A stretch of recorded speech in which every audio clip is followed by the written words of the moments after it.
Muy bien, jóvenes. Vamos entonces a realizar el siguiente problema de cambio de fase para el agua. Dice, encuentra el calor necesario que se le debe suministrar a 0,5 kilogramos de agua que están a menos 20 grados centígrados, o sea, en estado sólido, para convertirlo en vapor de agua a los 110 grados centígrados.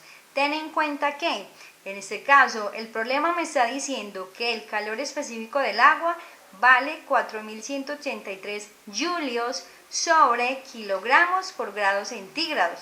El calor específico del hielo, porque ahorita les dije que el agua, que es una sustancia bien especial, en estado sólido y en estado líquido funciona de manera diferente, aunque es la misma sustancia. Vemos que el calor específico del hielo es menor, 2100 julios sobre kilogramos por grados centígrados. Tenemos entonces muy claro que la temperatura de fusión, o sea, a la que se derrite el agua, es 0 grados centígrados.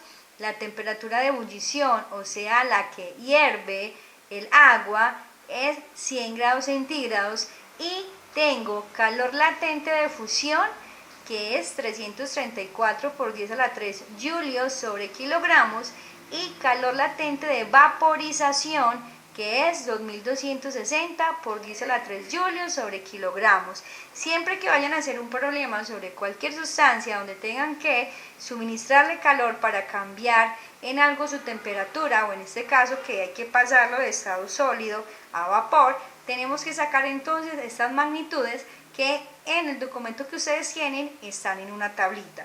Lo primero que hacemos es, siempre hacemos entonces la gráfica, una gráfica, en este caso, donde voy a hacer un plano cartesiano para que siempre me quede mucho mejor y entienda, un plano cartesiano donde voy a poner las temperaturas más importantes. Listo.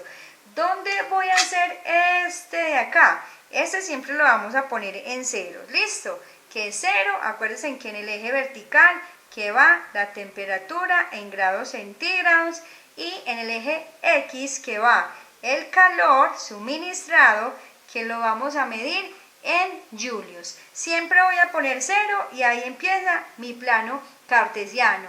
Pero en este caso para el agua, como es tan especial, entonces voy a poner esos datos muy importantes. Tengo menos 20 grados centígrados. Bueno, si este es 0, menos 20, entonces lo voy a poner por acá. Menos 20, más o menos, y aquí quedaría menos 20 grados centígrados. Fuera de eso, entonces, me importa los 0 grados, que es la temperatura de fusión, que ya la tengo acá, 0 grados. Fuera de eso me importa la temperatura a la que hace ebullición, en este caso que son 100 grados centígrados. Pues obviamente, para que nos quede la gráfica un poquito mejor, no voy a poner el 100 por acá, ¿cierto? Si acá es 20, entonces acá sería 20, 40, bueno, ahí me descaché un poquito, pero voy a poner acá 100, que es la temperatura a la que hace ebullición, pero mi problema me está diciendo que tengo que averiguar el calor para llevarlo a 110 grados centígrados, o sea, cuando se evapora. O sea, que de estos 100 voy a poner por acá otro poquito, que sería 110 grados centígrados. Y ahí tengo entonces las temperaturas importantes, la de fusión, la de ebullición, pero las que me dice el problema, que estaba originalmente a menos 20 grados y que lo voy a llevar a 110 grados centígrados. Siempre es muy importante que hagamos la gráfica. En este caso funciona así. Tengo esa agua a menos 20 grados centígrados, le voy a suministrar calor, va a subir la temperatura de menos 20, menos 19, lo que sea, hasta llegar a 0. ¿Qué pasa en 0? Acuérdense, a los 0 grados centígrados, que es la temperatura de fusión, no cambia de 1 a 1 grado. Ahí se me va a quedar entonces determinado tiempo, acabándose de ¿qué? De derretir, de fusionar, se queda un buen tiempo, y después de ese buen tiempo empieza ahí sí a subirse su temperatura hasta que llegue a estos 100 grados centígrados, que es la temperatura de ¿qué? La temperatura de ebullición, en este caso para el agua. Entonces, ahí hago esta grafiquita, que sería entonces pasar de 0 grados centígrados a 100. ¿Qué pasa a los 100? Como es la temperatura de ebullición para el agua, a los 100 grados centígrados, a los 100 lo que hace es gastarse un buen tiempo rompiendo las fuerzas intermoleculares, haciendo ebullición para que al final pueda, en este caso, subir hasta donde, hasta los 110, que es donde me está diciendo mi problema, que debo encontrar la cantidad de energía para pasarlo de menos 20 a 110. ¿Qué nos damos cuenta en esta gráfica? Que no es una función así lineal derecho, es una función por segmentos, segmentada. Primero hay un proceso acá que es para que cambie de menos 20 a 0 grados, hay otro proceso acá que es donde se derrite del todo, luego otro proceso que pasa de 0 a 100 grados, se calienta hasta que empieza a ¿qué? Otro proceso a hervir a los 100 grados y por último para que se vuelva vapor. Jovencitos, el agua hace ebullición a los 100 grados, es un dato teórico, pero para cada ciudad es a veces diferente, en Medellín, digamos a qué temperatura hace ebullición, diferente a Cartagena, tiene que ver con la altura a nivel del mar, también afecta como esta temperatura de ebullición, pero se toma como constante para el agua siempre en los problemas, que es a los 100 que hace ebullición. Lo que podemos hacer para ayudarnos a solucionar un problema es hacer lo siguiente. Sabemos que tenemos dos ecuaciones, ¿cierto? Uno donde tengo el cambio en la temperatura. Entonces, como somos tan inteligentes, aquí hay 1, 2, 3, 4, 5 segmenticos, pero vamos a mirar en cuál de esos segmentos hay un cambio en la temperatura. Ojo, de menos 20 a 0, ¿hay cambio de temperatura? Claro, porque cambia de una temperatura, en este caso, negativa a 0. O sea, que en este pedacito de acá yo voy a poner que aquí voy a utilizar la ecuación número 1 y que aquí hay un cambio en la temperatura, un cambio en T. ¿Qué pasa en este de acá? Ya sabemos que aquí no cambia la temperatura porque miren, pasa de 0 grados a 0 grados. O sea que aquí no voy a utilizar esta ecuación donde utilizo el cambio de temperatura. De 0 a 0 voy a utilizar ¿cuál? La segunda ecuación, voy a poner acá segunda ecuación, y esta ecuación que es M por L la vamos a utilizar cuando hay un cambio de estado. Entonces acá nos va a ir quedando claro dónde hay cambio de temperatura y dónde hay cambio de estado. En esta parte que va a pasar de 0 grados a 100 grados, ¿qué creen que haya? ¿Cambio de temperatura o cambio de estado? Muy bien, si dijeron cambio de temperatura, voy a utilizar la ecuación 1 y vuelve y juega. Aquí hay un cambio en la temperatura. Y en este segmentico que pasa de 100 grados a 100 grados, no hay un cambio en la temperatura. Aquí hay un cambio de estado. Acuérdense, ¿de cuál estado? Del estado líquido al gaseoso. O sea que aquí voy a utilizar la segunda ecuación. Y por último, en este segmento pequeño que va de 100 grados a 110 grados, vuelve y juega. Aquí hay un cambio en la temperatura, un cambio en T, y aquí entonces vamos también a utilizar la ecuación número 1. Y podemos empezar ahí sí a solucionar mi problema. Otra cosa que debemos hacer como para ayudarnos un poquito es lo siguiente.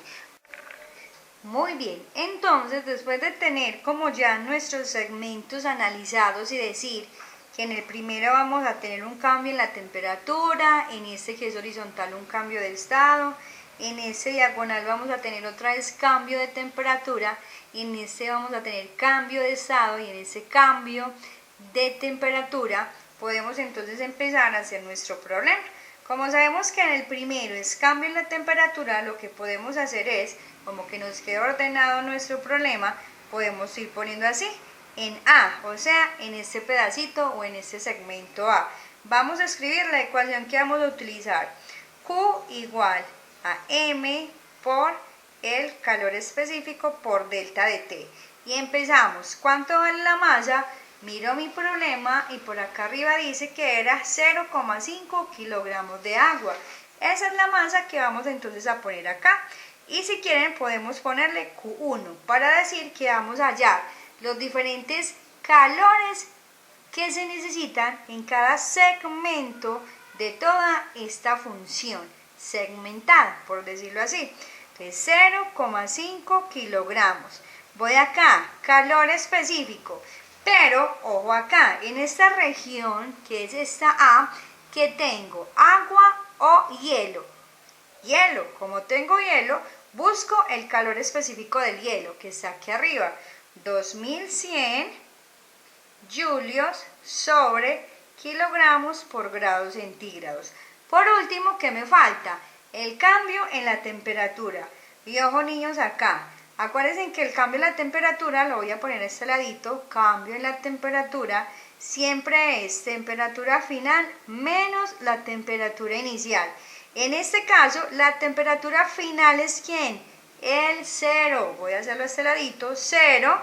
Luego dice menos, y la temperatura inicial es ¿cuál? Menos 20. La gráfica la leemos siempre como lo que va hacia dónde, hacia la derecha. ¿Listo? Entonces acá me queda menos 20 y menos por menos da más y 0 más 20 me da 20 grados centígrados. ¿Listo? Entonces el cambio de la temperatura fue 20 grados centígrados. Profe, pero ¿cómo así? Acuérdense que lo que estoy analizando es, listo, pasó de menos 20 a 0 grados, pero entonces ¿cuántos grados centígrados hay? No importa si sea negativo, de menos 20 a 0 hay 20 grados centígrados, eso fue lo que cambió. Y acá nada más es utilizar calculadora, no hay problema, entonces es 0,5 por los 2100 por el cambio de la temperatura que fue 20. En este caso me da 21.000. Entonces, ese calor necesario para pasarlo de menos 20 a 0 grados son 21.000. Ya vamos a mirar qué unidades. Cancelo, jóvenes, cancelo los julios que están, los julios no, los kilogramos con los que están aquí abajito, los grados centígrados con estos grados centígrados. Y obvio que me tiene que quedar los julios, que son las unidades para el calor o para la energía. Y ya encontramos entonces el calor que se le debe suministrar a esos 0,5 kilogramos de agua solo para pasarlos de menos 20 grados centígrados a 0. O sea, para que empiece a aumentar la temperatura hasta llegar a ese 0 y empiece ahí a derretirse. ¿Qué sigue? Entonces voy a analizar lo que pasa en este segmento B. En este segmento B habíamos dicho que no es un cambio en la temperatura, sino que es un cambio ¿de qué? De estado. En ese cambio de estado, ¿qué ecuación voy a utilizar? Entonces en B voy a utilizar Q igual a la masa por el calor latente. Hay dos, calor latente de fusión y calor latente de ebullición o de vaporización. Como estamos hablando en esta parte a los 0 grados centígrados, no tiene sentido hablar de calor latente de evaporización. Acá tiene sentido hablar de calor latente de ¿quién? De fusión. O sea que voy a escribir M por L, si quieren le pongo la F para que sepamos que es la de fusión. La masa siguen siendo los mismos que 0,5 kilogramos. Y miro mi problema y por acá dice calor latente de fusión, 334 por 10 a la 3 julios sobre kilogramos. Entonces son 334 por 10 a la 3 julios sobre ¿quién? Sobre kilogramos. Y ahí lo que puedo hacer es llamar a este Q2 para decir que estoy hallando ese nuevo calor que hay que suministrarle para que en este pedacito que se está derritiendo, se está fusionando, acabe de romper todas las fuerzas intermoleculares. ¿Qué cancelo aquí, jóvenes? Kilogramos y kilogramos, para que me queden ¿qué? En julios. Y acá, calculadora otra vez, no hay problema, 0,5 por 334 por 10 a la 3, y todo eso me da 167.000. Si se dan cuenta, hasta el momento, ¿cuál de esos calores viene siendo más grandote? ¿Q1 o Q2? O sea, el calor que se le debe suministrar para que cambie de temperatura o el calor que se le debe suministrar para que cambie de estado. Es mayor este. ¿Por qué? Porque es que acá tiene que hacer la sustancia, requiere más energía, como siempre hemos dicho, como en todo el video de hoy, para romper esas fuerzas entre las moléculas que hace que aquí estén súper pegados para que sea sólido el hielo y para que aquí termine entonces y se vuelva líquido como el agua. ¿Qué nos sigue? Debemos encontrar entonces qué pasa en este segmento C. Les voy a poner por acá en C. Y habíamos dicho que en C, como es diagonal, y habíamos puesto por acá cambio en la temperatura. Entonces vuelve y juega. ¿Qué ecuación utilizo? Utilizo la número 1 que dice que el calor es igual a la masa por ¿quién? Por el calor específico, por el cambio en la temperatura. La masa, no hay problema, sigue siendo la misma, 0,5 kilogramos. Miro el calor específico, ya no voy a mirar el calor específico del hielo, porque es que entre 0 y 100 grados viene siendo ¿qué? No voy a encontrar hielo a los 2 grados o a los 3 grados. En esta temperatura siempre lo voy a encontrar en estado líquido. Miro entonces acá calor específico del agua, que es ¿cuánto? 4183 julios sobre kilogramo por grado centígrado por el cambio en la temperatura. Y ojo acá, ¿cuánto cambio hay si pasó de 0 a 100? Pues ahí yo puedo hacer la resta, final menos inicial, 100 menos 0, que me da 100 grados centígrados. Cuando llego acá, puedo poner acá que esta es Q3, o sea el calor 3, y cancelo lo mismo, kilogramos con kilogramos, grados centígrados con grados centígrados. Calculadora me da 0,5 por el calor específico, que es 4183 por los 100 grados centígrados, y aquí me da 209.150. Q3 es 209.150, que son estos julios, y esto es Q3. Muy bien, ya vamos entonces a estar que acabamos con nuestro problema. Nos sigue este pedacito en D. Entonces en D, vuelve y juega. No tengo un cambio en la temperatura. En D tengo un cambio de ¿qué? Un cambio de estado.